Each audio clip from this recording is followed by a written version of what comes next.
kanker secara umum begitu ya, supaya kita tidak salah. Dan nanti setelah Ibu menyampaikan materi, Bapak Ibu bisa mengajukan pertanyaan begitu ya. Silahkan Ibu.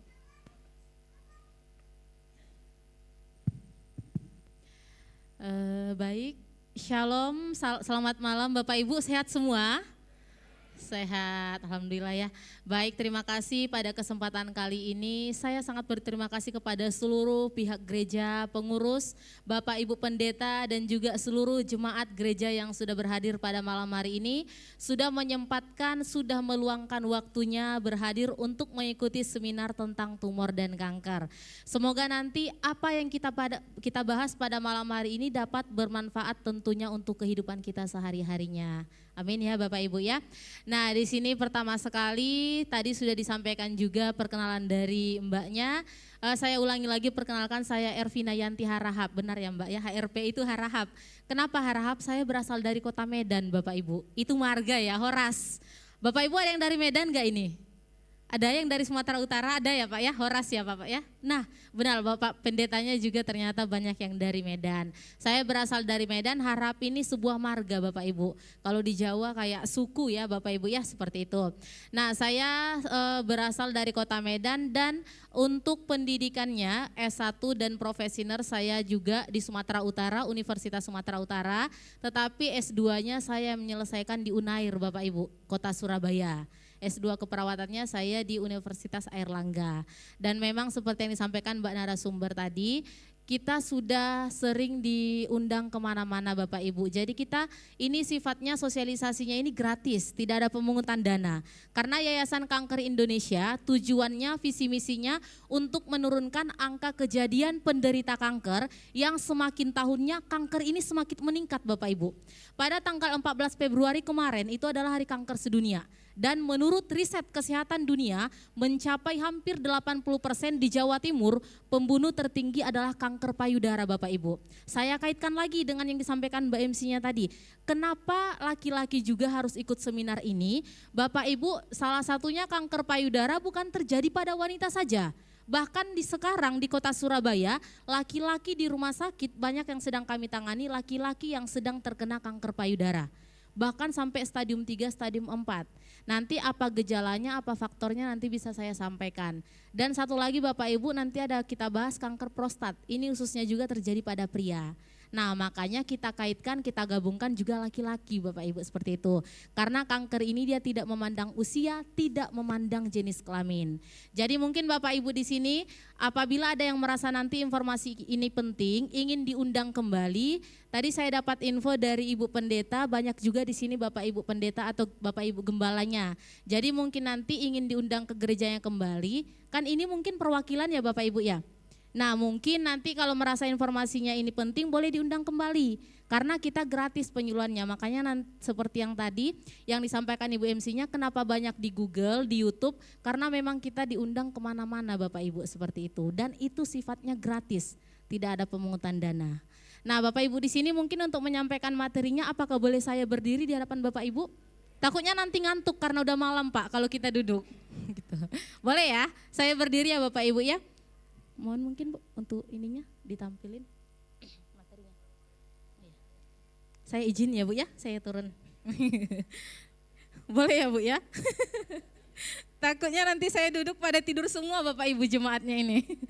Nah, baik Bapak Ibu di sini saya ditemani juga oleh rekan-rekan kerja saya ada di belakang. Di sini kita bersama tim untuk menghadiri seminar kanker. Mungkin tim saya boleh maju ke depan, nggak apa-apa Mas? Monggo, silahkan.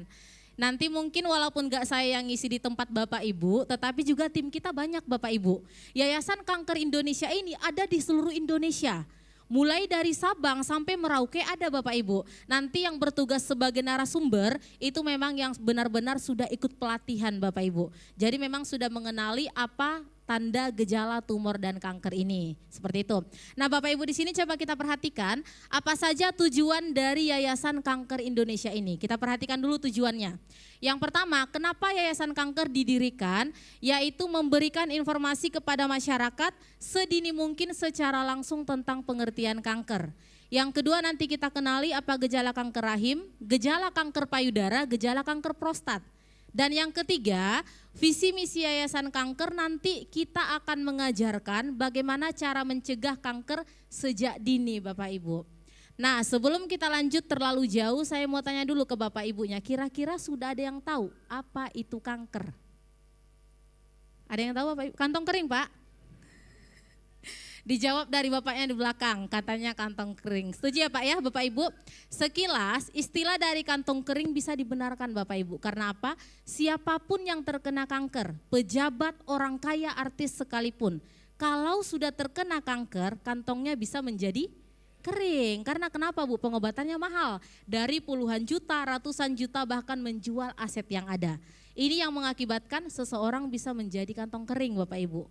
Beda dengan Bapak Ibu yang bekerja, kantong keringnya kapan Pak? Tanggal 20 biasanya ya? Akhir bulan, biasanya udah kantong kering ya Pak ya? Nah tetapi kalau secara medis atau secara kesehatannya, kanker merupakan suatu perubahan sel yang normal menjadi tidak normal. Atau yang disebut dengan abnormal Bapak Ibu. Dan kanker sifatnya tidak langsung mengganas. Bapak Ibu pernah dengar nggak masyarakat yang tidak mengalami gejala awal, tiba-tiba cek ke rumah sakit divonis terkena kanker? Pernah dengar seperti itu Bapak Ibu? Pernah ya, sering ya. Dia kelihatan sehat-sehat aja, tetapi saat cek di rumah sakit ternyata divonis kanker stadium 3 Bapak Ibu. Karena kenapa? Kanker sifatnya itu berawal dari tumor Bapak Ibu. Sedangkan tumor terbagi dua di tubuh manusia. Yang pertama tumor jinak, yang kedua tumor ganas Bapak Ibu. Nah yang dimana tumor jinak ini pertumbuhannya sangat lambat sekali. Tidak sakit, bahkan tidak terasa di tubuh manusia. Tetapi apabila kita biarkan tidak kita tangani, tumor jinak bisa berubah sifat menjadi tumor ganas. Kalau sudah ganas baru kita sebut dengan kanker atau cancer Bapak Ibu. Nah sel kanker sifatnya bisa berpindah-pindah dari organ tubuh yang satu ke organ tubuh yang lainnya melalui pembuluh darah atau yang disebut dengan bermetastasis. Bapak Ibu pernah lihat nggak pasien kanker yang udah dioperasi beberapa waktu kemudian kankernya tumbuh lagi? Paling sering apa Bu? Kanker payudara. Setelah dioperasi tumbuh lagi Bu. Karena kenapa? Sifatnya bermetastasis. Bisa berpindah dari bagian tubuh yang satu ke bagian tubuh yang lainnya. Makanya sekali kita terkena kanker, beresiko terkena kanker selanjutnya Bapak Ibu. Karena sel kanker perjalanannya dari aliran darah. Dia dari aliran darah kita Bapak Ibu. Makanya bisa dari kepala ke usus, ke payudara, ke hati bisa Bapak Ibu. Seperti itu. Contohnya seperti ini. Tumor jinak bisa tumbuh di mana saja di bagian tubuh manusia, di pundak bagian belakang, di lengan dan di kaki, di leher dan juga di bahu. Atau bahasa masyarakatnya sering disebut dengan uci-uci. Bapak Ibu ada yang tahu uci-uci enggak? Tahu ya, yang benjolan tidak normal ya. Nah jadi Bapak Ibu kita harus tahu kenapa masyarakat tiba-tiba ke rumah sakit kankernya sudah ganas. Karena di saat masih uci-uci tidak mau diperiksakan. Jadi dari sekarang intinya Bu, setiap benjolan yang tidak normal pada tubuh kita ini masuk ke dalam golongan tumor jinak. Yang apabila dibiarkan bisa menjadi kanker ganas Bapak Ibu. Dan ternyata tumor jinak bisa tumbuh di bagian mata. Ini lipoma yang tumbuhnya satu lapis di bawah lapisan kulit, ada proses pengangkatan tumor dan tumor yang sudah berhasil diangkat. Jadi tumor itu dia seperti lemak Bapak Ibu, seperti daging tumbuh, seperti itu. Sekarang pertanyaannya, kenapa bisa terjadi tumor atau kanker? Coba kita kenali faktornya Bapak Ibu. Kira-kira Bapak Ibu faktor pemicu kanker yang tertinggi adalah genetik atau keturunan. Apabila salah satu anggota keluarga kita ada yang pernah terkena kanker, contoh ayah, ibu, kakek, nenek, tidak menutup kemungkinan anak, cucu, cicit berisiko terkena kanker. 80% yang tertinggi adalah dari keturunan Bapak Ibu, seperti itu. Nah yang kedua, selain dari keturunan adalah bahan kimia dan fisika. Kimia dan fisika ini salah satunya dari polusi udara Bapak Ibu. Asap kendaraan bermotor, asap pabrik, dan juga di sini ada asap rokok. Ada yang merokok bapak-bapaknya? Enggak ada. Sekarang enggak ada ya Pak ya? Nanti di luar. Kalau di ruangan gak ada sekarang ya. Dan di sini ada bahan fisika Bapak Ibu. Fisika ini suatu gelombang elektromagnetik yang dipancarkan dari benda canggih, salah satunya dari handphone. Bapak Ibu saat menggunakan handphone lebih dari 30 menit pernah gak handphonenya terasa panas? Pernah ya? Karena kenapa di dalam handphone sudah ada radiasi. Radiasi inilah pemicu pada kanker otak yang paling cepat Bapak Ibu. Jadi bagusnya bagaimana kalau handphone sudah panas, jangan digunakan berkepanjangan dulu Bapak Ibu. Nanti tunggu dinginkan dulu, normalkan dulu suhunya, baru boleh kita pakai lagi. Biar aman ya Bapak Ibu ya. Karena kalau dipakai terus menerus, cepat sekali pemicu kanker otak seperti itu. Nah selanjutnya di sini faktor pemicu kanker yang ketiga, makan makanan yang mengandung bahan pengawet. Salah satunya sering kita temukan pada formalin Bapak Ibu. Formalin kan sebenarnya bahan pengawet mayat ya Bapak Ibu ya. Tetapi di luaran banyak sekarang oknum yang tidak bertanggung jawab mencampurkan formalin ke makanan siap saji. Contohnya mie instan, makanan minuman kaleng, bahkan ada juga boraks Bapak Ibu yang dicampurkan pada bakso. Tetapi hanya beberapa pedagang yang tidak bertanggung jawab, tidak semuanya. Ada yang suka bakso nggak Bapak Ibu? Suka, favorit ya Bapak Ibu ya. Tetapi tidak semuanya ya, hanya beberapa. Dan juga ada bahan pewarna buatan pada minuman dan makanan. Nah faktor pemicu kanker yang terakhir, cara pengolahan dan penyajian makanan yang salah. Bapak Ibu di rumah masak nasi menggunakan apa? Alasannya kenapa rice cooker Bapak Ibu? Masih ada yang dandang Bu? Masih? Masih ya, masih ada, berarti masih alami, masih aman Bu. Tetapi kebanyakan masyarakat sekarang kan rice cooker ya Bapak Ibu ya. Kenapa? Alasannya kenapa Bapak Ibu? Cepat praktis ya, sebenarnya rice cookernya nggak salah Bapak Ibu. Tapi cara pengolahan kita yang sering salah. Bapak Ibu secara kesehatannya mencolokkan nasi dalam magicom tidak boleh lebih dari 8 jam. Karena kenapa? Apabila lebih dari 8 jam sudah ada penelitian dari jurnal kedokteran, ini mengakibatkan tumbuhnya jamur Aspergillus flavus. Jamur inilah yang mengakibatkan seseorang terkena kanker pencernaan Bapak Ibu. Bagusnya setelah makan pagi, colokannya dicabut. Kalau makan siang, makan sore boleh colokin kembali. Yang penting jangan lebih dari 8 jam Bapak Ibu, seperti itu. Nah selanjutnya di sini penggunaan minyak goreng tidak boleh lebih dari 3 kali pemakaian Bapak Ibu. Nah apabila lebih dari 3 kali ini bisa mengakibatkan zat radikal bebas Bapak Ibu. Seperti itu. Ada enggak ibu-ibunya?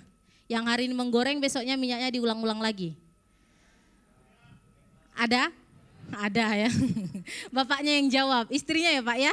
Nah ada ibunya di sini Pak? Ada? Oh enggak ada.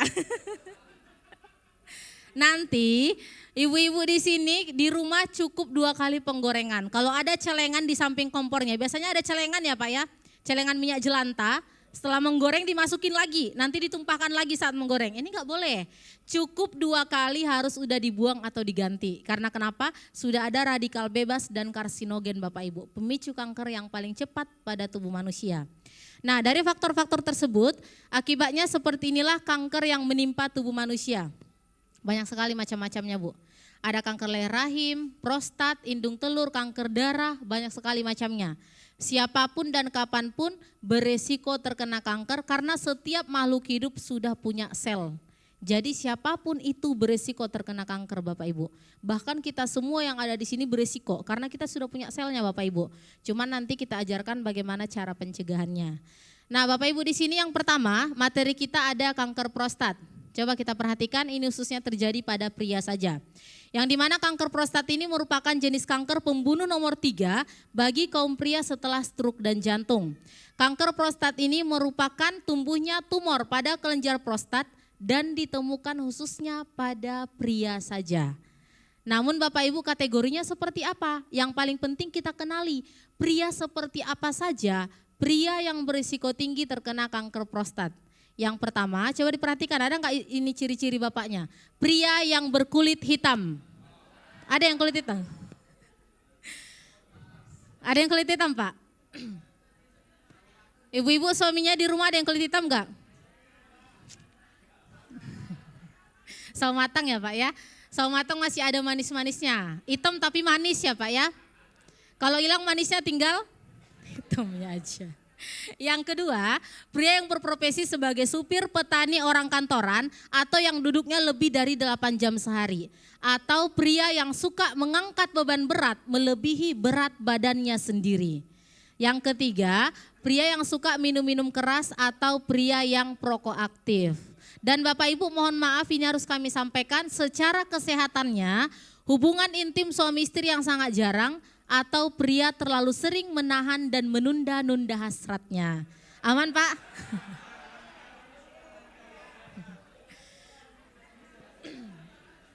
Bapaknya yang gak ada ibunya di sini fotokan, kirim ke ibunya. Kalau ibunya ada di sini bapaknya bersyukur karena tahu PR istrinya di rumah ya.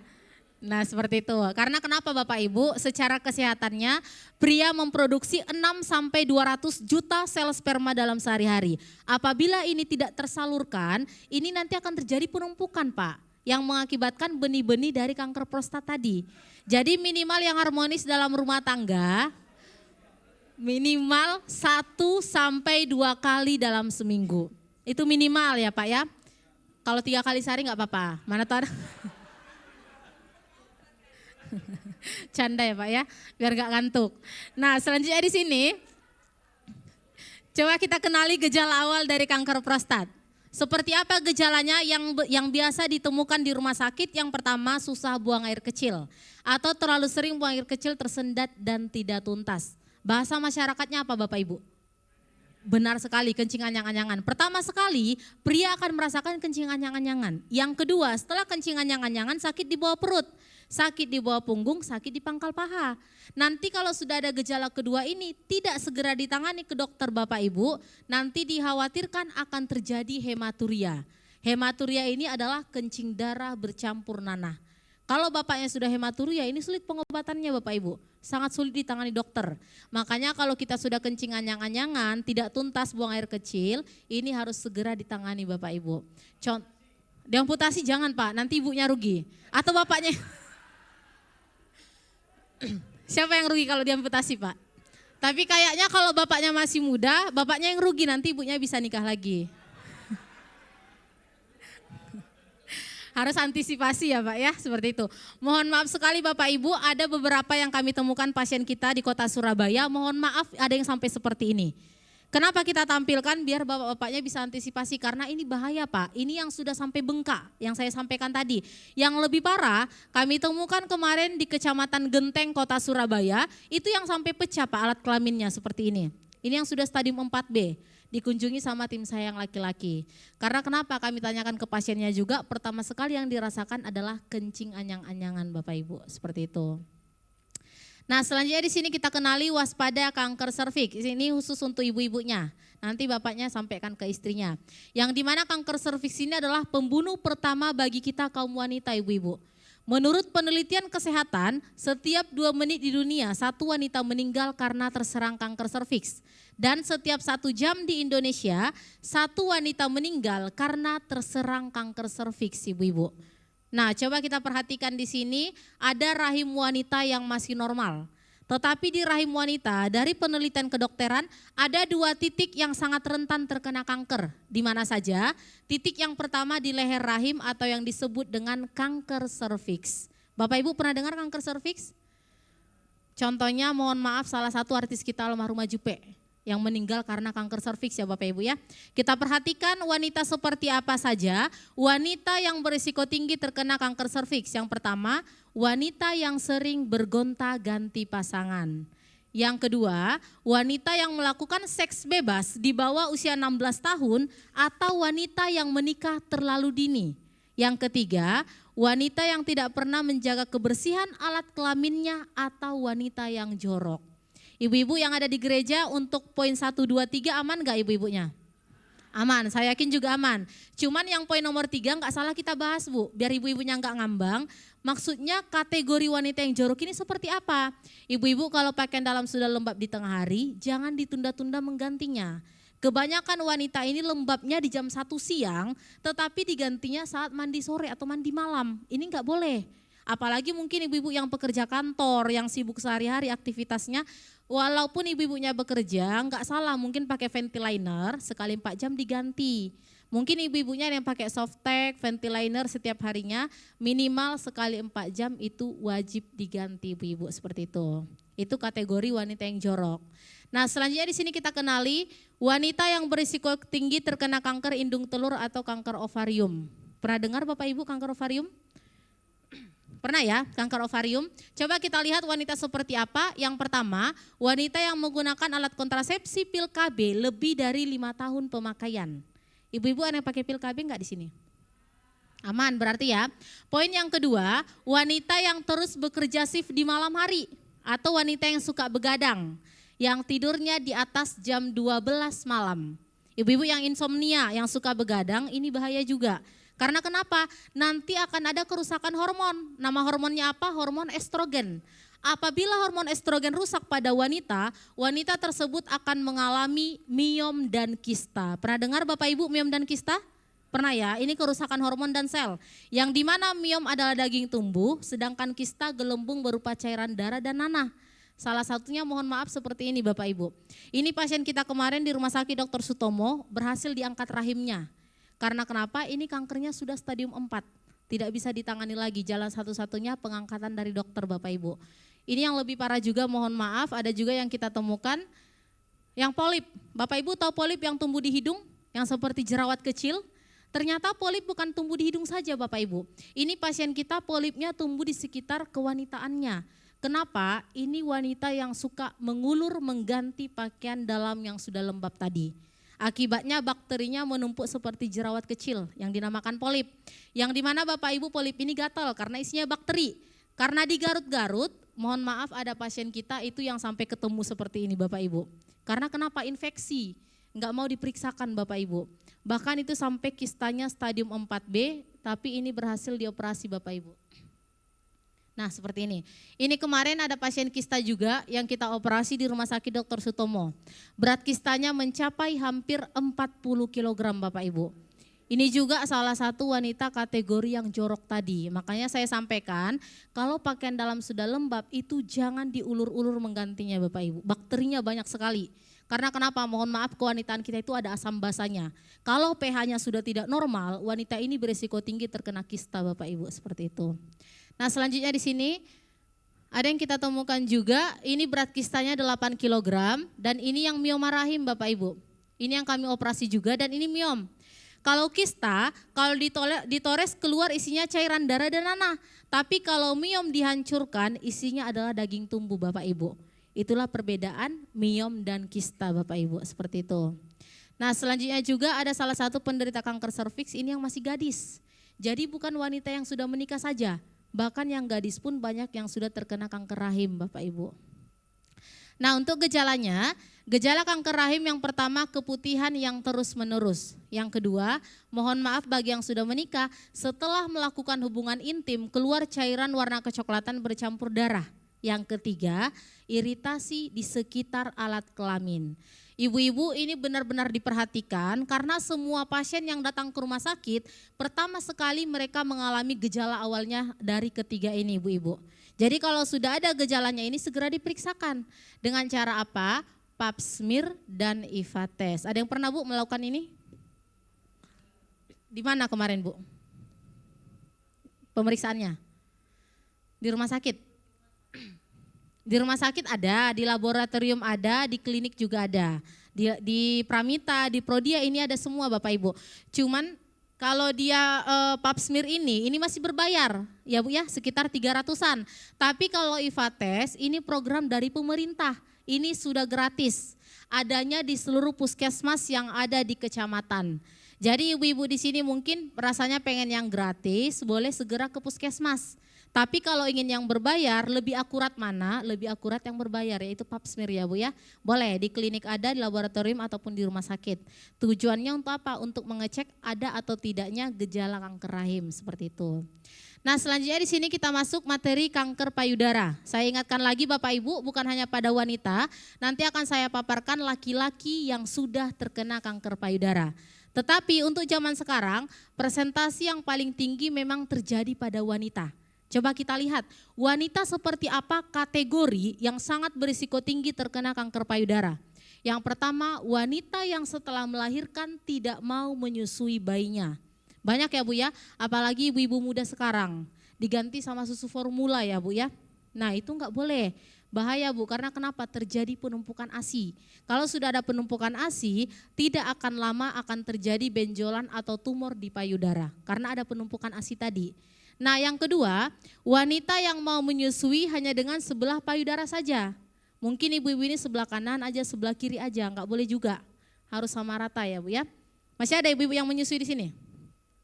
Enggak ada lagi Bu? Masih ada?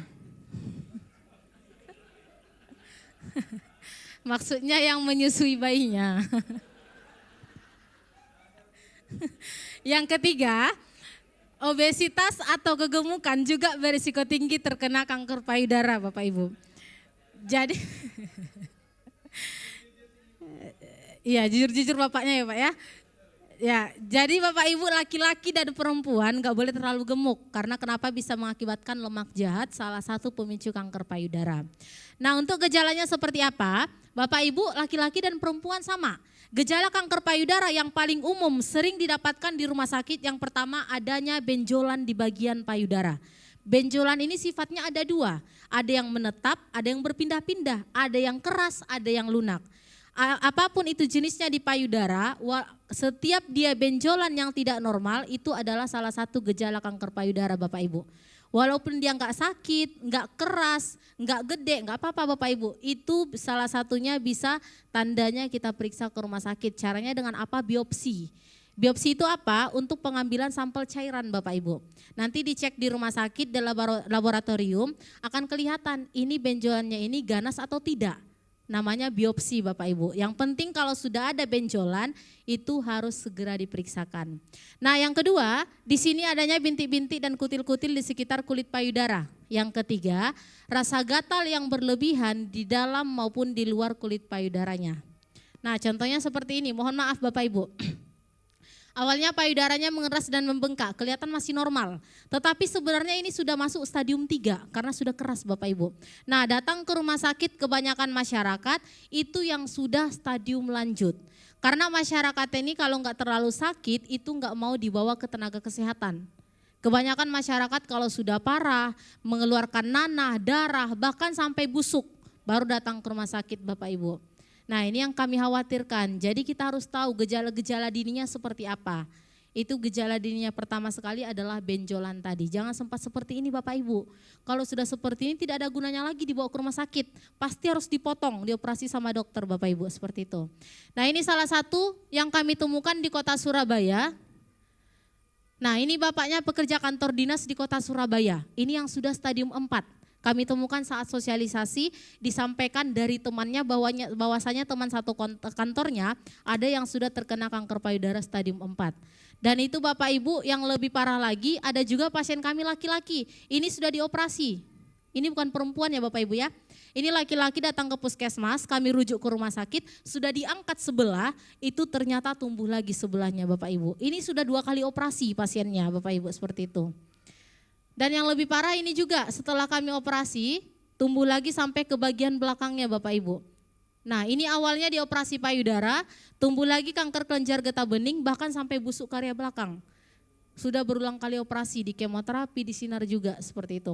Karena sekali kita terkena kanker beresiko terkena kanker selanjutnya Bapak Ibu. Seperti itu. Nah Bapak Ibu di sini sejauh ini materi yang saya sampaikan ini bagian paling penting. Mungkin Bapak Ibu ada yang merasa informasi kami penting nanti atau mungkin ada yang menemukan pasien kanker apapun jenis kankernya boleh laporkan ke Yayasan Kanker Indonesia. Karena kenapa? Yayasan kita programnya itu bukan penyuluhan saja Bapak Ibu. Tapi program kita memberikan dana bantuan kepada pasien kanker yang ditemukan.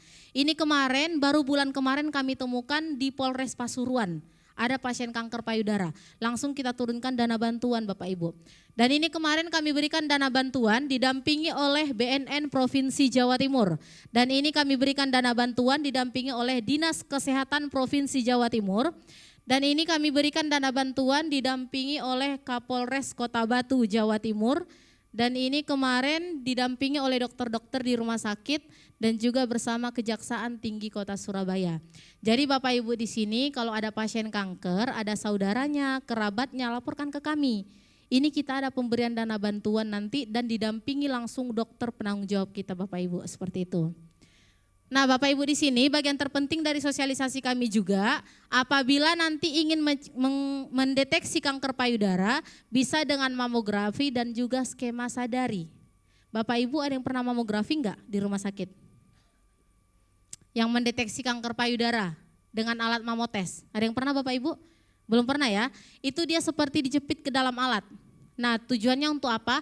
Untuk melihat ada atau tidaknya gejala kanker payudara di sekitar payudara kita. Bisa dilakukan laki-laki dan perempuan. Tapi sebelum ke rumah sakit, Bapak Ibunya harus tahu, ini belum di cover BPJS. Sekali pemeriksaannya 850.000. Itu satu payudara ya Bu ya? Itu nanti keduanya diperiksa. Nah itu kalau keduanya sekitar 1.500.000-an Bapak Ibu. Mungkin kalau Bapak Ibu mau monggo silahkan, tapi belum di cover BPJS. Tapi kalau tidak mau berbayar bisa dengan cara yang gratis. Skema Sadari, sadar memeriksa payudara sendiri. Ada yang tahu caranya Bapak Ibu skema Sadari? Tahu Bapak Ibu, ada yang tahu? Belum ya Pak ya? Nanti, bukan sekarang Pak, nanti saat mandi ya. Nanti saat mandi periksa sendiri-sendiri.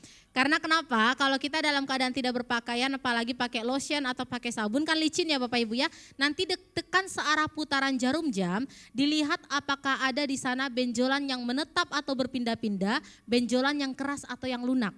Nah inilah pertandanya kalau sudah ada gejala kanker tersebut, pasti akan kita temukan. Makanya kami sarankan pakai sabun atau lotion itu lebih terasa, ada atau tidaknya benjolan. Nanti diperiksa sendiri pas saat mandi atau setelah mandi Bapak Ibu. Kalau setelah mandi kasih lotion, kalau saat mandi pas pakai sabun itu lebih aman atau lebih terasa Bapak Ibu. Periksanya sendiri-sendiri ya Pak ya, jangan dibantu.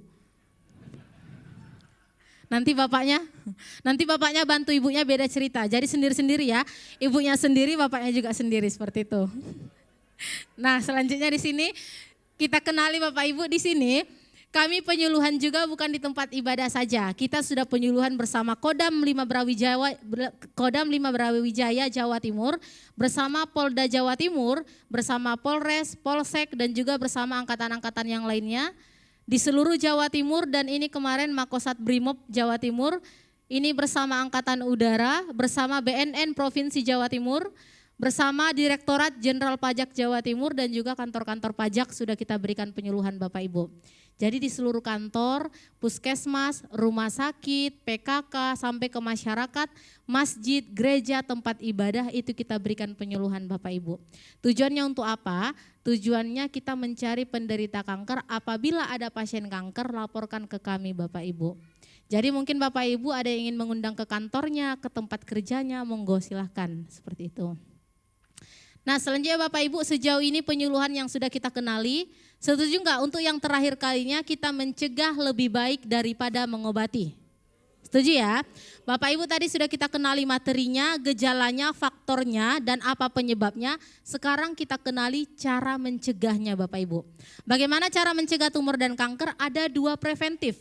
Dari penelitian kedokteran kita lakukan preventif dari luar dulu.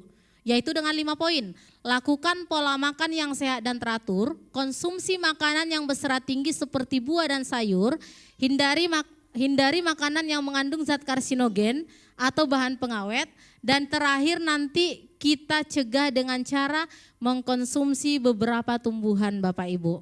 Tetapi dari sejauh ini yang kami sosialisasi, yang paling sulit dihindari adalah mencegah bahan pengawet Bapak Ibu, seperti itu.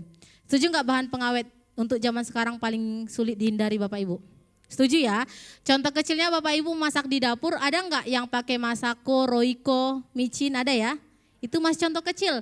Kita lihat sekarang di pasaran, sekarang ikan laut, ikan asin, buah, beras, sayuran, itu sekarang banyak yang sudah pakai bahan pengawet Bapak Ibu. Bahkan beras kita sendiri sudah dikasih bahan pemutih Bapak Ibu. Sekarang beras kita banyak yang sudah tidak alami lagi Bapak Ibu seperti itu. Tapi Bapak Ibu kalau sulit menghindari yang namanya bahan pengawet, jangan khawatir. Kita bisa mencegah dari luar dan dalam diri kita sendiri. Selain bahan pengawet, kita cegah dengan tumbuhan-tumbuhan yang mengandung zat anti kanker. Tumbuhan yang pertama itu penemuan dari Persatuan Kedokteran Indonesia mengandung 50% zat anti kanker. Bapak Ibu ada yang tahu nggak nama tumbuhannya apa ini? Ini bisa mencegah kanker Bapak Ibu. Ada yang tahu namanya apa? Seperti talas, iya Pak, dia sejenis talas. Tapi ini adalah keladi. Dia bunga seperti bunga keladi, tetapi keladinya tidak semua jenis keladi.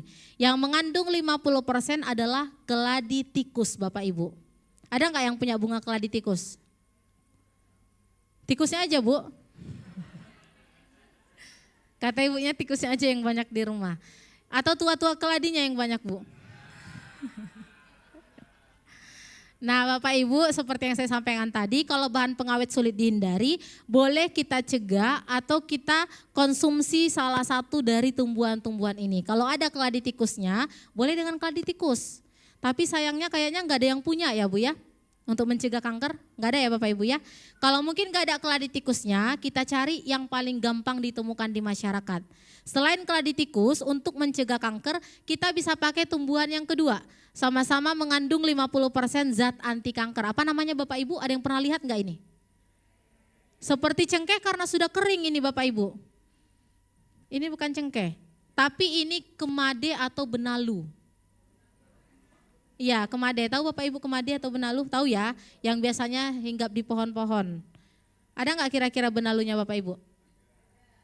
Ada ya, tapi pertanyaannya benalu apa dulu Bapak Ibu? Nah, tidak semua jenis benalu. Yang bisa mencegah tumor dan kanker dari jurnal kedokteran hanya benalu yang tumbuh di pohon teh dan benalu yang tumbuh di pohon kopi.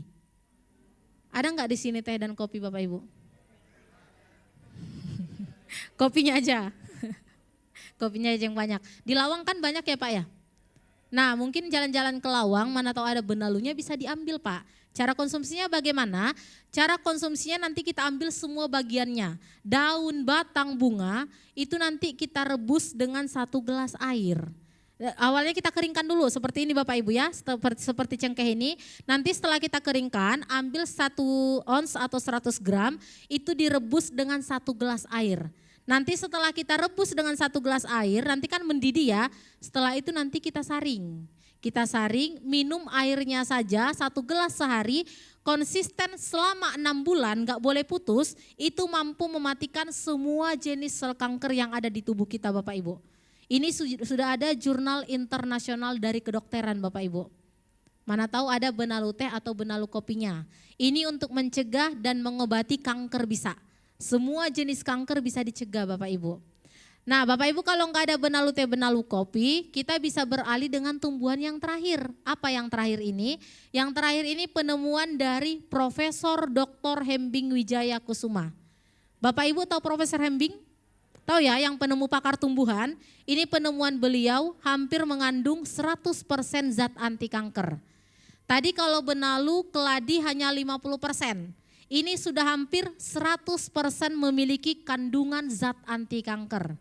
Apa namanya Bapak Ibu? Ada yang pernah lihat tanaman ini?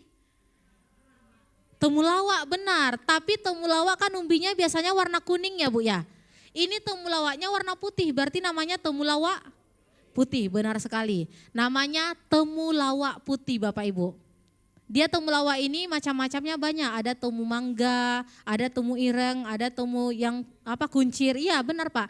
Jadi yang sudah punya 95% zat anti kanker hanya temulawak putih Bapak Ibu. Ada enggak yang punya tumbuhan ini? Ada? Ada. Nah banyak sekali yang punya jemaatnya Bapak Ibu, saya ajarkan cara pengolahannya. Jadi Bapak Ibu untuk mencegah semua jenis kanker yang ada di tubuh kita, ambil temulawak putih yang sudah berbunga warna merah keunguan. Berbunga ini usia tanamnya dari Profesor Hembing harus 2 tahun dulu. Kalau belum 2 tahun belum berbunga, tandanya belum boleh diolah. Karena kenapa Bapak Ibu? Dia belum memiliki zat anti kanker. Jadi yang memiliki zat anti kanker hanya yang sudah berbunga warna merah keunguan atau yang umur 2 tahun. Nanti kalau sudah berbunga, apanya yang diolah? Yang diolah adalah umbinya Bapak Ibu. Umbinya kita panenkan, rajang tipis-tipis seperti merajang bawang. Keringkan dalam ruangan, jangan terkena paparan sinar matahari. Kalau sudah kering, boleh ditumbuk, di blender atau dicuper. Yang penting halus menjadi seperti bubuk kopi Bapak Ibu. Nah nanti kalau sudah halus baru boleh kita lakukan pencegahan. Bagaimana cara pencegahan kanker ini? Ada 3 dosis. Dosis yang pertama untuk kita semua yang belum pernah terkena kanker. Kan tujuan kita mencegah ya Bapak Ibu ya, agar kita tidak terkena. Ambil 1 sendok teh, seduh dengan 1 gelas air panas. Minum 1 gelas sehari, konsisten selama 3 bulan, nggak boleh putus Bapak Ibu, mampu mematikan semua jenis sel kanker. Jadi yang ada tumor, kanker ini mampu dimatikan sama tumbuhan temu putihnya Bapak Ibu. Ini dari penelitian Profesor Hembing. Kalau mungkin Bapak Ibu ada yang ingin baca-baca jurnalnya nanti bisa saya kirimkan. Ini sudah banyak yang terobati juga Bapak.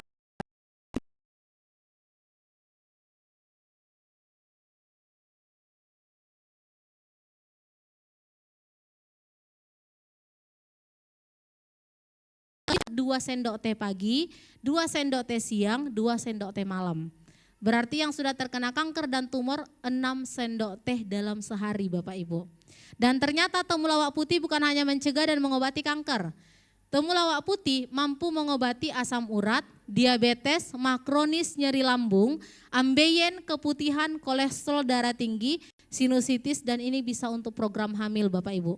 Dan meningkatkan imunitas daya tahan tubuh. Bapak Ibu ada yang asam urat enggak di sini? Darah tinggi? Banyak ya. Asam lambung banyak Bapak Ibu? Banyak. Ada semua ya. Jadi kalau ada penyakit yang antiinflamasi ini, nanti konsumsinya Bapak Ibu, sekalian kita mencegah kanker, sekalian mengobati penyakit ini, 1 sendok teh pagi, 1 sendok teh siang, 1 sendok teh malam. Kalau yang ada salah satu penyakit dari ini semua, minumnya 3 sendok teh dalam sehari. Jadi sekalian kita mengobati, sudah sekalian mencegah tumor dan kanker. Cukup 3 bulan saja Bapak Ibu. Insya Allah nanti Bapak Ibu seandainya nih ada asam urat atau darah tinggi ya, atau kolesterol, cek dulu kolesterolnya, nanti baru konsumsi ini. 3 bulan setelah konsumsi, Bapak Ibu, itu sudah banyak yang membuktikan. Yang asam urat juga cek dulu asam uratnya sebelum konsumsi, 3 bulan setelah konsumsi cek lagi asam uratnya. Itu nanti kelihatan hasilnya Bapak Ibu seperti itu. Tapi pertanyaannya semuanya punya enggak temulawak putihnya Bapak Ibu? Punya semua tumbuhannya? Enggak ya Bapak Ibu ya. Nah Bapak Ibu di sini yang enggak punya tumbuhannya, mungkin yang ada tumbuhannya silakan diolah sendiri. Tapi yang enggak punya, kami dari Yayasan Kanker Indonesia ada 3 program. Program yang pertama, kita penyuluhan secara gratis, boleh diundang kembali kemanapun dan dimanapun. Yang kedua Bapak Ibu program kita, apabila ada pasien kanker jangan lupa laporkan ke kami, akan ada dana bantuan nanti. Yang ketiga program Yayasan Kanker Indonesia, kita membibitkan temu putih dan diberikan secara gratis kepada peserta sosialisasi yang membutuhkan. Bapak Ibu ada yang mau nggak bibit temulawak putihnya?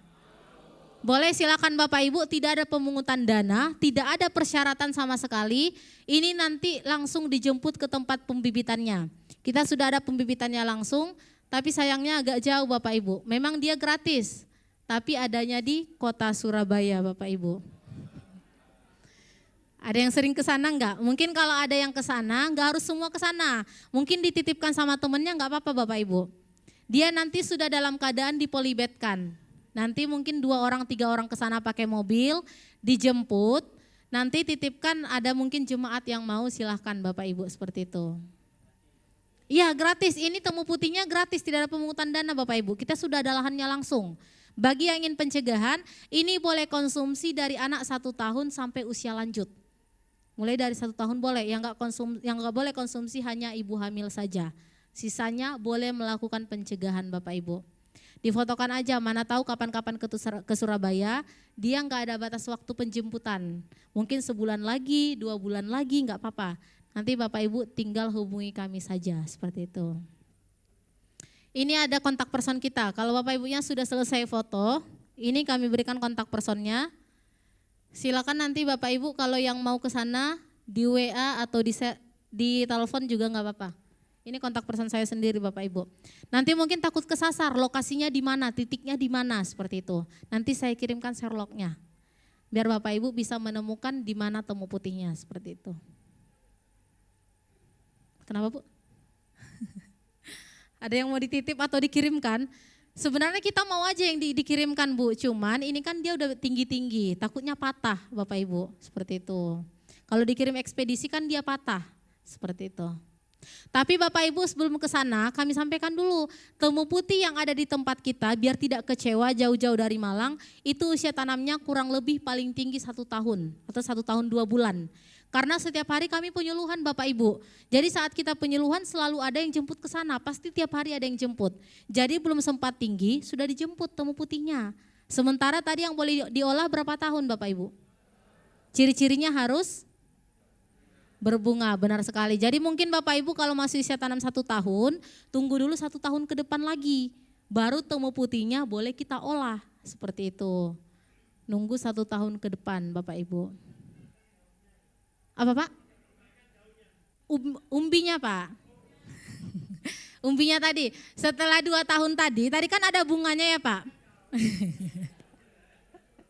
Bunganya kan warna merah tadi. Setelah dia berbunga warna merah, tandanya itu sudah 2 tahun. Karena temu putih ini dia ada 2 warna bunganya Bu. Kalau umur 1 tahun, bunganya warna putih. Kalau warna putih tandanya belum boleh diolah. Karena kenapa? Belum ada zat anti kankernya. Itu dari penelitian Profesor Hembing. Jadi kalau masih warna putih bunganya, biarkan dulu. Tunggu sampai bunganya berubah warna merah keunguan. Itulah artinya sudah memiliki zat anti kanker 95% Bapak Ibu. Seperti itu. Mungkin Bapak Ibu materi yang saya sampaikan sedikit lagi kita sampai selesai. Mungkin kita buka dulu sesi tanya jawab. Yang kurang jelas seputar tumor, miom, kista, kanker atau mungkin tumbuhan tadi. Silakan boleh ditanyakan kembali Bapak Ibu. Saya kembalikan ke Mbak MC. Baik, terima kasih banyak. Boleh beri tepuk tangan dulu buat Ibu Ervina yang sudah menyampaikan materi. Saya yakin malam hari ini kita mendapat banyak pengetahuan baru. Ya, mungkin Ibu bisa duduk sebentar ya. Bapak Ibu boleh mempersiapkan pertanyaan sambil Bapak ingin menanyakan. Kalau tadi kan dipaparkan cara mengolah makanan mungkin kita yang salah. Mungkin saya ingin ketahui itu kira-kira kalau dengan usia kita ini bahan makanan apa saja atau mungkin yang perlu kita kurangi. Sepengetahuan saya ada yang pernah bilang kalau sudah kena kanker itu wajib mengurangi makanan yang dari daging merah. Iya benar. Mungkin bisa diperluaskan lagi untuk apa dan bagaimana dengan usia kita yang sudah faktor U ini apa yang perlu dikurangi. Baik, terima kasih Bu. Pertanyaan Ibunya untuk usia ini kan mungkin sudah 40 tahun ke atas ya Bu rata-rata ya Bapak Ibu jemaatnya. Jadi rentan ya Pak ya untuk penyakit-penyakit ini. Apa sebenarnya yang perlu kita kurangi? Yang pertama sekali kata Ibunya apakah benar daging merah? Benar Bu, itu benar sekali. Cuman daging merah ini Bapak Ibu bukan kita larang tetapi dikurang-kurangi. Dan daging merah ini sebenarnya yang dihindari itu cara pengolahannya. Cara pengolahannya bagaimana? Contoh daging yang dibakar atau dijadikan sate Bu. Karena kenapa? Daging yang dibakar atau yang dijadikan sate itu kan dia sudah ada radikal bebas dan karsinogennya. Yang pertama. Nah jadi bukan daging yang salah atau seperti Bapak Ibu daging merah itu dijadikan barbekyuan ya Bu ya. Itu kan sebenarnya bukan dagingnya Bu, tapi kan banyaknya micin di dalamnya. Daging merah ini kan dikasih lagi bumbu micin-micinnya. Nah setelah dikasih micinnya dibakar lagi. Ini yang mengakibatkan menjadi bahaya seperti barbekyuan ini. Nah seperti itu. Sebenarnya daging merah yang bagus apa Bapak Ibu? Selain daging merah sapi ya, itu bagusnya itu daging ikan, daging ayam dan juga daging kambing. Ini yang disarankan. Tapi kalau memang daging sapi itu selain untuk kanker, kolesterol juga cepat Bapak Ibu. Kolesterol, darah tinggi juga cepat, bahkan itu ke kanker juga seperti itu. Terus yang kedua, Bapak Ibu yang saya sarankan di sini, semua bahan makanan yang pakai micin itu memang benar-benar untuk dikurangi. Yang dikurangi itu seperti yang saya sampaikan, Royco, Masako, kaldu ayam, Ajinomoto. Tapi untuk zaman sekarang kayaknya sulit dihindari ya Bu ya. Karena makanan zaman sekarang itu sudah pakai bahan pengawet semua, seperti itu. Jadi caranya bagaimana? Caranya Bapak Ibu harus pencegahan. Karena kita sudah dikepung sama bahan pengawet. Bahan pengawet makanan yang dibakar-bakar kita sekarang dikepung sama ini Bapak Ibu. Bagusnya memang kalau yang kami sarankan lakukan pencegahan tadi. Makanya kita sarankan cari salah satu ke 4 tumbuhan tadi Bu. Karena kalau untuk lingkungan makanan sekarang kita sulit sekali untuk menghindari makan makanan ini Bapak Ibu seperti itu. Cuman itu yang saya sampaikan ibu-ibunya jangan lupa apalagi yang ibunya yang masak 24 jam nasi ada yang dari pagi ke pagi Bu. Dia masak nasi pagi di Magicom ya Bapak Ibu ya. Itu karena malas dibanyakin masaknya itu sampai paginya lagi. Ini nggak boleh.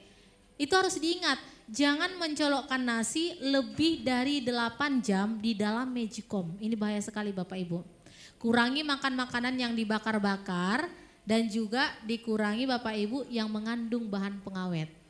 Kalau dari kita, apalagi yang untuk pemicu kanker, ini saja yang perlu dihindari Bapak Ibu seperti itu.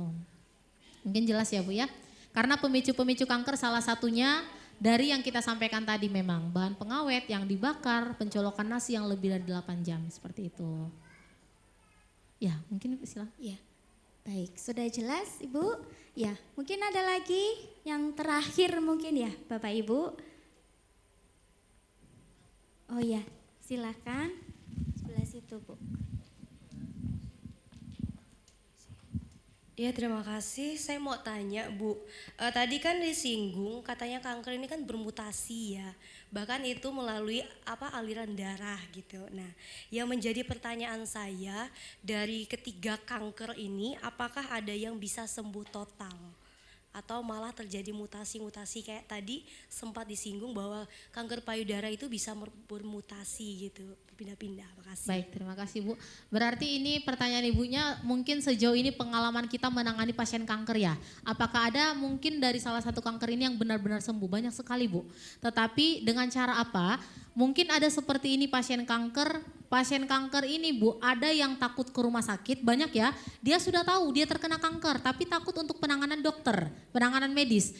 Jadi di sini kami sampaikan, banyak masyarakat yang memilih memang ketumbuhan alami atau tanaman alami, banyak banget. Atau mungkin bahasa kitanya herbal ya Bu ya. Tetapi pasien kanker yang sudah stadium 3 ke 4, tetap kita sarankan melakukan operasi dan dibantu dengan tumbuhan alami. Nah jadi jawabannya apakah ada pasien kanker yang benar-benar sembuh? Ada Bu, tetapi memang harus menjalani kedua ini, dua penanganan ini. Jadi pasien kanker ini enggak bisa kita, apalagi stadiumnya 3 dan 4, dia enggak bisa stuck di tumbuhan alami contohnya. Dia enggak mau ke dokter, enggak bisa. Dia harus tetap ke dokter, lakukan operasi, lakukan kemoterapi, lakukan sinar karena itu tahapannya untuk penyembuhan kanker. Tetapi untuk mematikan sel kanker ini harus didampingi oleh tumbuhan-tumbuhan alami tadi. Karena kenapa Bapak Ibu? Pasien kanker yang dioperasi tetapi kalau akarnya, selnya tidak mati dalam tubuh, dia kan sudah ada selnya Bapak Ibu. Kalau selnya enggak mati hanya dioperasi saja, itu tidak akan benar-benar mati sampai ke akar-akarnya. Karena yang bisa mematikan sel kanker sampai akar-akarnya adalah tumbuhan herbal atau tumbuhan alami Bapak Ibu. Karena kalau yang dari kedokteran saja atau bahan yang dari rumah sakit saja, itu mengoperasi yang kasat mata, yang terlihat saja. Contoh kanker payudara, sudah busuk nih, yang diangkat kan bagian luarnya saja Bapak Ibu. Sementara kan selnya akarnya masih ada dalam tubuh. Makanya dia kalau nggak mati akarnya bisa bermutasi, berpindah-pindah. Jadi untuk mematikan akarnya ini pakai salah satu tumbuhan yang kita sarankan Bapak Ibu seperti itu. Apakah ada yang sembuh? Banyak Bu, sembuh total banyak sekali. Bahkan pasien saya sekarang chattingan-chattingan yang alhamdulillah Mbak saya sudah sembuh, kemarin check up lagi ke rumah sakit dinyatakan bersih sama dokter, banyak yang seperti itu Bapak Ibu. Tetapi ingat tidak bisa mengandalkan dari rumah sakit saja, tidak bisa mengandalkan tumbuhan alami saja. Jadi yang kedua ini harus berdampingan Bapak Ibu. Karena yang dari dokter membersihkan yang terlihat, yang dari alami itu membersihkan bagian yang tidak terlihat dalam tubuhnya Bapak Ibu. Seperti itu. Makanya kami sarankan Bapak Ibu cari tumbuhan-tumbuhan yang mengandung zat anti kanker tadi. Apalagi yang kami sarankan itu yang 95%. Itu yang sudah ada di kota Surabaya dan itu gratis untuk semua Bapak Ibu. Kira-kira ada yang mau jemput enggak? Ada, boleh Bu. Sebulan lagi, 2 bulan lagi pun enggak apa-apa, enggak masalah. Dia enggak ada batas waktunya seperti itu. Tapi Bapak Ibu lama enggak tunggu 2 tahun dulu? Kira-kira lama enggak? Lama ya. Pertanyaannya, kalau sudah dia pasien kanker, gimana Mbak? Apakah harus nunggu 2 tahun? Kan seperti itu ya Bu. Kami sering mendapatkan pertanyaan ini, kalau seandainya nih ada keluarga yang udah terkena kanker, kan gak mungkin nunggu 2 tahun tumbuhannya. Apakah ada solusi lain? Bapak Ibu kami sampaikan, keempat tumbuhan ini kalau kita cari di luaran itu ada yang sudah diekstrakkan. Baik itu temu putih, keladi tikus, benalu teh, benalu kopi. Tapi yang memang yang masih sehat nggak apa-apa kita sarankan ambil ke tempat kita itu gratis. Karena masih bisa nunggu 2 tahun. Tapi kalau pasien kanker nggak mungkin nunggu 2 tahun, keburu meninggal pasiennya Bu. Jadi itu sudah ada diekstrakkan ya. Yang sudah diekstrakkan ini ada di apotik, ada di mana-mana. Tetapi saat mencari yang sudah diekstrakkan itu perhatikan 4 hal. Apa saja Bapak Ibu? Perhatikan dia wajib ada BPOM kalau memang dia sudah dikapsulkan. Kalau dia dikapsulkan, kapsulnya harus warna putih bening. Terbuat dari gelatin rumput laut dan putih telur. Yang ketiga, perhatikan komposisinya harus temu putih, keladi tikus, dan benalu teh. Karena ini yang sudah direkomendasikan kedokteran Indonesia. Yang keempat, nanti Bapak Ibu perhatikan dia serbuknya, dia ada warna kuning. Kalau temu putih, dia warnanya putih bersih Bapak Ibu.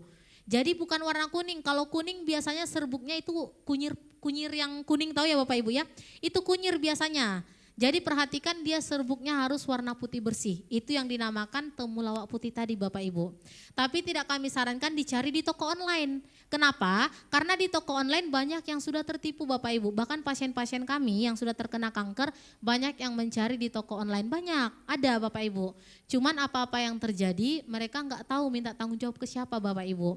Jadi mungkin Bapak Ibu di sini ada mungkin yang merasakan sudah ada benjolan, ada gejalanya atau ingin pencegahan, boleh kami sarankan ke Surabaya yang gratis tadi. Tapi apakah ada yang direkomendasikan Yayasan Kanker Indonesia? Bapak Ibu kalau ingin pencegahan atau ingin pengobatan, ada satu alamat yang bisa kami rekomendasikan yang sudah ada dokter spesialis onkologinya dan sudah diakui di seluruh internasional Bapak Ibu. Ada yang mau alamatnya enggak Bapak Ibu? Mungkin yang ingin pencegahan, boleh Mbak minta tolong ke slide tadi. Slide yang pertama tadi Mbak. Nanti saya berikan alamatnya, mungkin Bapak Ibu yang ingin pencegahan lama nunggu 2 tahun atau sambil nunggu 2 tahun bibitnya dijemput ke Surabaya. Pencegahan dari sekarang boleh saya berikan alamatnya. Di sana sudah ada apoteker spesialis dan dokter spesialis onkologinya langsung. Boleh langsung ke sana Bapak Ibu. Dan memang alamat ini yang sudah kita rekomendasikan di seluruh Indonesia setiap kita sosialisasi Bapak Ibu.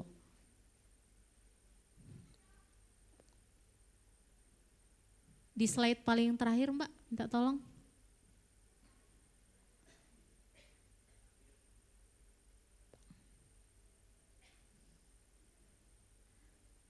Yang di atasnya lagi Mbak. Nah ini, silakan Bapak Ibu difotokan aja. Ini kami berikan alamatnya, ada di Purwakarta, Jawa Barat, namanya Herbal God Indonesia. Dia sudah BPOM, HCCP artinya apa? Dia sudah diakui di Indonesia, ISO sudah diakui di seluruh internasional. Jadi Bapak Ibu aman dikonsumsi dari anak 1 tahun ke atas sudah ada BPOM-nya. Kapsulnya warna putih bening, 1 botolnya isinya 100 kapsul. Kenapa 1 botol 100 kapsul? Bapak Ibu tadi yang masih sehat minumnya berapa kali sehari pencegahan? 1 kali, berapa bulan Bapak Ibu? 3 bulan, berarti kurang lebihnya 90 hari ya atau 100 hari. Makanya disengaja dokternya 1 orang itu agar pas selama 3 bulan. Karena 3 bulan kita minum itu sudah mencegah 5 tahun ke depan Bapak Ibu. Sama dengan tumbuhan tadi. Nah jadi Bapak Ibu yang gak mau ribet, susah ngolah atau mungkin lama nunggu 2 tahun sambil menunggu bibit yang dari kita, boleh nanti langsung ke alamat ini. Harganya untuk 100 kapsulnya 500.000, mahal gak Bapak Ibu? Mahal ya Pak ya, mahal karena masih sehat Pak. Kalau sudah sakit ini nggak ada apa-apanya Bapak Ibu. Jadi mungkin Bapak Ibu yang terasa ini mahal, untuk pasien kanker ini gratis.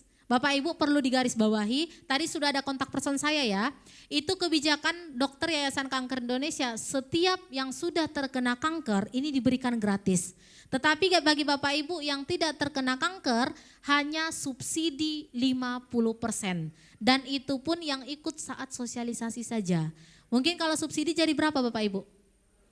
Ya 250, tetapi bagi yang butuh saja, mungkin Bapak Ibu nggak mau ngolah lama, nggak mau ribet, boleh nanti kita bantu dengan cara apa? Mas minta tolong, ada di situ formulir. Nanti Bapak Ibu saya jelaskan dulu, di sini ada formulir resmi ini punya dokter kita. Ya nanti Nah, nanti formulir ini Bapak Ibu saya jelaskan jangan asal diisi ya. Di sini kita bantu yang membutuhkannya langsung, catat namanya dulu. Butuh 1, 2, 3 di kolom jumlah boleh dituliskan karena setiap saat sosialisasi kelipatan 250 berlaku Bapak Ibu. Mungkin dikasih ke anak, ke suami, istrinya, orang tuanya boleh. Tapi bukan sekarang, tunggu 3 hari dulu. Karena kita hanya menjembatani Yayasan Kanker langsung ke dokternya di Jawa Barat. Nanti akan dikirimkan apoteker kita, setelah sampai di tangan Bapak Ibu, baru nanti dikirimkan nomor rekening boleh ditransfer.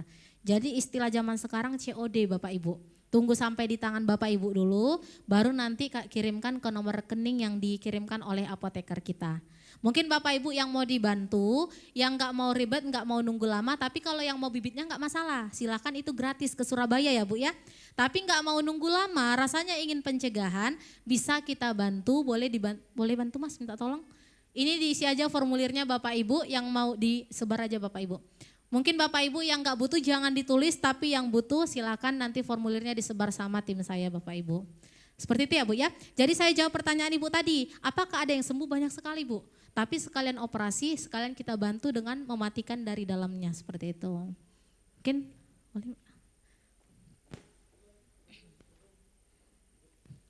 Iya, disebar aja. Baik, terima kasih sekali lagi Ibu Ervina dan saya rasa sudah cukup ya Bapak Ibu untuk pertanyaan.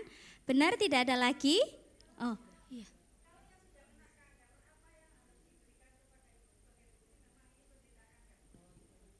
Saya langsung jawab ya Bu ya. Nah jadi kalau ada penderita kanker apa saja persyaratannya yang dibutuhkan Yayasan Kanker Indonesia? Yang pertama diagnosa dokter yang menyatakan dia memang pasien kanker. Kan ada yang diagnosa CA ya Bu ya. Itu ada yang 1 lembar dari rumah sakit biasanya. Yang kedua KTP, yang ketiga kartu keluarga, yang keempat untuk mempercepat proses ini itu lebih bagus ada surat keterangan tidak mampu. Kalau memang ada ya Bu ya, yang dari kelurahan atau kecamatan. Itu lebih cepat prosesnya kalau ada pendukung surat keterangan tidak mampunya seperti itu. Iya Bapak Ibu tadi saya lupa untuk yang ibu hamil ini nggak boleh dikonsumsi ya, karena sifatnya ini membersihkan ke sel-selnya. Jadi nanti kalau ibu hamil ini nanti bisa keguguran seperti itu. Baik, terima kasih Bu. Ya. Baik, sudah jelas ya Bapak Ibu. Ya, puji Tuhan sudah selesai malam hari ini kita mendapatkan banyak pengetahuan baru, kita mendapatkan informasi yang baru. Lebih baik mencegah daripada mengobati. Ya mari Bapak Ibu kita jaga kesehatan kita bersama. Sekali lagi kami mengucapkan banyak terima kasih kepada Ibu Ervina sudah melayani kami di tempat ini, memberikan banyak pengetahuan bagi kami. Ya, mari sambil kita duduk ya Bapak Ibu, sambil mungkin ada yang mengisi formulir. Saya ingin memberikan kesempatan kepada keluarga dari Immanuel, GSJ Immanuel yang akan mempersembahkan pujian. Bapak Ibu bisa menikmati pujian ini.